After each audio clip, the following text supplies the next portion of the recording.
د چا په انټرنیټ کې؟ تاسو انټرنیټ کې د اسلامي امارت په انټرنیټ کې نسته د مونږ والا داسې ډیز انټرنیټ د مونږ ایلن ماسک سره خبره کړې ده. نو ته خو هغه دوه ډګریانې کړي دي، دوه دکتوراوې لرې، یو لرې بله کوې، کیدای شي درېیمې تم زمینه مساعد داسې درېیمه دکتورا مو کې د افغانستان یو ځوان. نو که چېرته ته دوه دکتوراوې ولرې، ته په افغانستان کې په یو مکتب کې یو شاګرد ته یا په یو مضمون کې په 6,000 تنخواه افغانۍ کار کوې ځواک صاحب؟ نه کوې. دې خبره ده نه. نو ولې دغه سیستم په جمهوریت کې جوړ نه شو چې د معلم تنخواه د 50,000 افغانۍ؟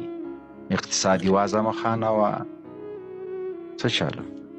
ګورې راځو اول هغه لومړۍ پوښتنې ته چې د امارت موږ او تاسو څوک بدیل کتلی سو که نه؟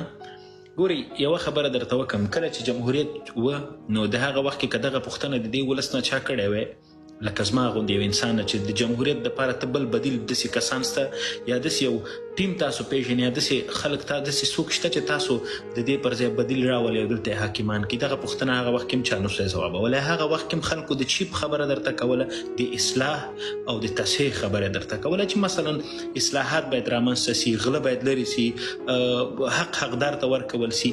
دا و د موږ هغه وخت کې خبرې.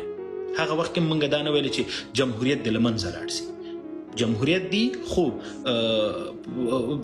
په واقعي معنا باندې د عدالت تامین سي، قضا دې تامین سي، حکومت دې تامین سي، په پوره معنا باندې زموږ هدف دغه شی و. هغه وخت کې چې زه کله محصل وم ما به چې چېرته د پارلمان د وکیل غلا ولیدله، د وزیر غلا به مې ولیدله، ما به د یو ځوان په صفت، د یو وګړي په صفت لیکنه وکړله، یو څه به مې وویل چې دغه خلکې باید لرې سي د دغه ځینه، دا ولس باید نور ونه زبېښل سي. وسم چې طالب پر دې خاورې باندې حاکم د دې طالب نه مونږ اوس دا نه غواړو چې طالب دی ورک سي له دې خاورې. اوس طالب ته مونږ 15 نه شپږ د اصلاحاتو غوښتنې ورنه د ولس په صفت لرو چې دوی د په واقعي معنا باندې دغه شپږ کارونه وکړي. 15 نه شپږ د اصلاحاتو غوښتنې ورنه د ولس په صفت لرو چې دوی د په واقعي معنا باندې دغه شپږ کارونه وکړي.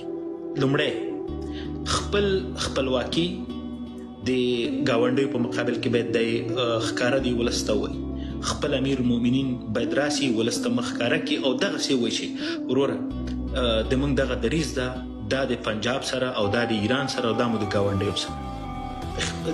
د خپلواک هغه د خودبودن او د خپلواکي احساس باید د ولس ته ورکړي چې موږ خپلواک یو، موږ د چا په مټ دلته نه یو راغلي. دویمه غوښتنه مو ترېنه دا ده چې طالبان مشران باید یو قانون داسې جوړ کړي چې هغه قانون د په واقعي معنا ولس دپاره وي، نه دا چې یو قانون یې جوړ کړی ځان دپاره او بل قانون یې جوړ کړی د ولس لپاره. ویډیو کې ګوري وروره ګوله یو غریب د مسجد د دروازې د مخې نه یو چپلکې پټې کړي دي، په هغه باندې د هغه مخ تورول کېږي، شرمول کېږي. اما د پاسپورټ په ریاست کې په وزارتونو کې غلاګانې هر څه کېږي، دوی ته څوک هم څه نه وایي. عملاً موږ خلک ګیر کړل، هېڅ چا څه شی ونه ورته ویل. همداسې په زنا کې، په لواطت کې، په نورو غلطو کارونو کې د قانون حاکمیت تر ټولو دویم حق ته زموږ چې باید دې ولس ته په واقعي معنا باندې ورکول سي. دریم هغه څه چې موږ د دې طالب مشرانو نه غواړو چې حد اقل د ولس ته هم تاسو د ولس په سترګه وګورئ، زعیم په سترګه ورته وګورئ، د غلو د یوې څوک چې بندیان نیسي د دغه په سترګه مه ورته نیسئ چې دا بندیان دی او ورور چې څه مو زړه غواړي ورسره یې وکړئ. دا ولس ده، ته د دو پر سر باندې حاکم یې، نو د تا حاکمیت دپاره ولس ضرور ده. که ولس نه ته په چا حاکم یې؟ په خاورې باندې، په تیږو باندې، په ونو باندې، په بوټو باندې. نو د دې ولس غوښتنې هم تاسو باید یو څه ناڅه په نظر کې وساتئ. د ولس غوښتنې والله که د اسلام نه بیروني، والله که د افغانیت نه بیروني، والله که د قرآن او له هیڅ نه بیروني، هره غوښتنه مو پر حقه باندې ده او هغه غوښتنې موږ لرو چې د نړۍ نور انسانان یې هم لري.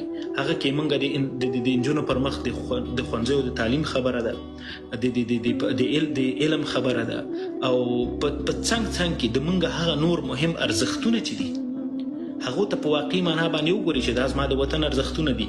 زه نن پر دې خاورې باندې حاکم یم، دا په دې معنا نه ده چې زه د خپل له ځان نه دلته نوي مسلې زه رامنځته کړم. هغه د افغانستان درې رنګه بیرغ ده، دا ولس یې درنه غواړي. که ته یې نه ورسره منې دا په دې معنا چې ته دا ولس نه منې. د دې ولس غوښتنو ته باید لبیک ووایي او اخرنۍ خبره مې چې هغه ډیر مهم ده، تر ټولو زیات مهم ده، ځوانانو ته باید وخت ورکول شي، کار وکړي چې د وطن د آبادۍ دپاره درته یو څه وکړي، ځکه دوی ځوانه انرژي ده او په څنګ کې حق حقدار ته وسپارئ. داسې د نسي چې د وزارتونو نه نیولې تر 5 بسته پورې ټول ملا صاحبان تا کېنولي، والله په بالله.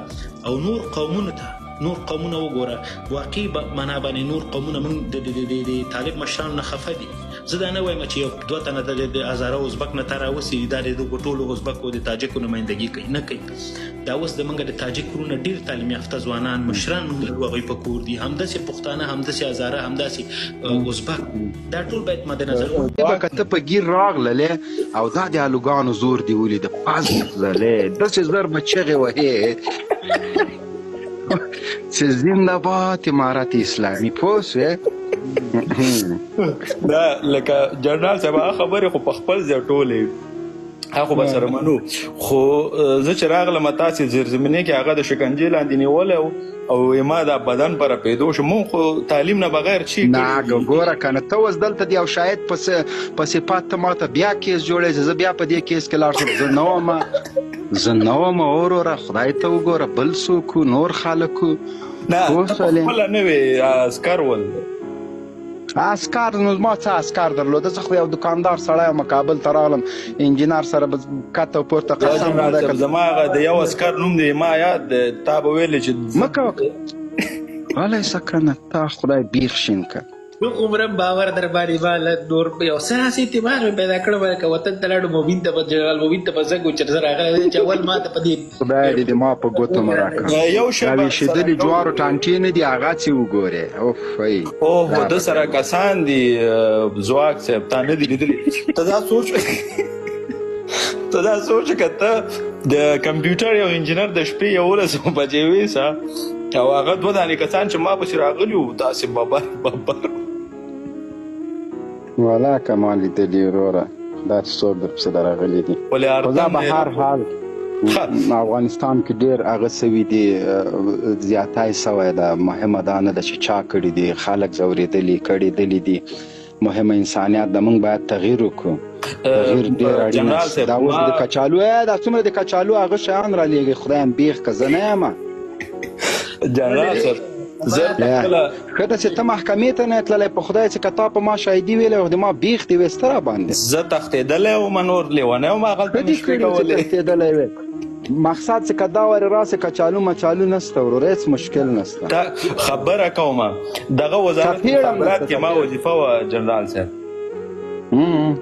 او دغه 10% ټیکس چې کټ کېږي د موبایلونو کې کپام دي، د دې سیستم سب ډایرکټر وم، RTDMS په نامه سیستم و. له خپل وزارت ښکته شوم او وردګ